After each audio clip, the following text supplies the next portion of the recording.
कपड़े का खादा होया वा छाड़ना होया दोबारा कपड़े का माल खादा होया सारा तो दोबारा छाड़ना होया वा माल ते सारे खाली खोल ही तुरया फिरदा वा विच मुद्दा नहीं हैगा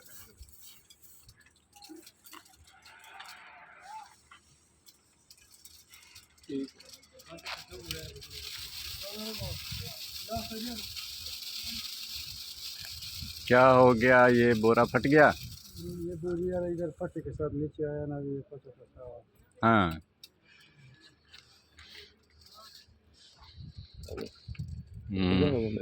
हाँ ये उदा ही दिसन डया।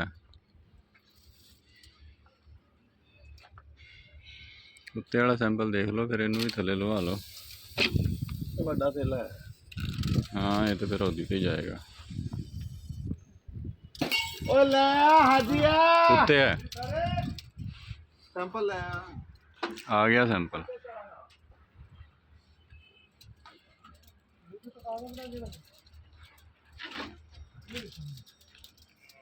ओए तो आ कागज फड़ा है ओ खान उरे आ ये पकड़ा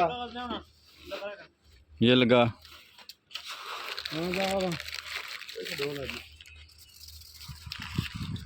माल तमाशा लाया जी हैं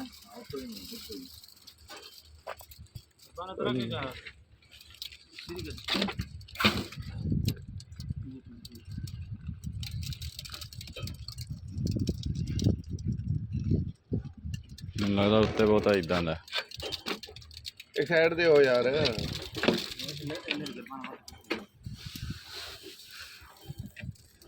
हाँ जी चिट्टे बोरे हाजी किधर है?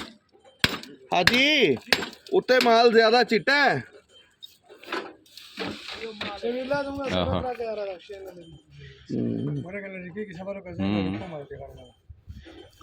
कोई आ निकलिया ना।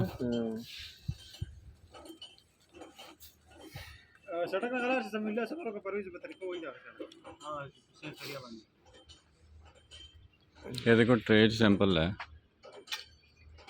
सही है हमारा गाड़ी का माल नहीं ये नहीं, पीछे वाला तो ठीक है, ये वाला सैंपल नहीं सही। ये किधर चला या किसी उठाया? गाड़ी उन्होंने थाले देख देख के लगाया, आगे लगा दिया, पीछे और लगा दिया चुन के। गोदाम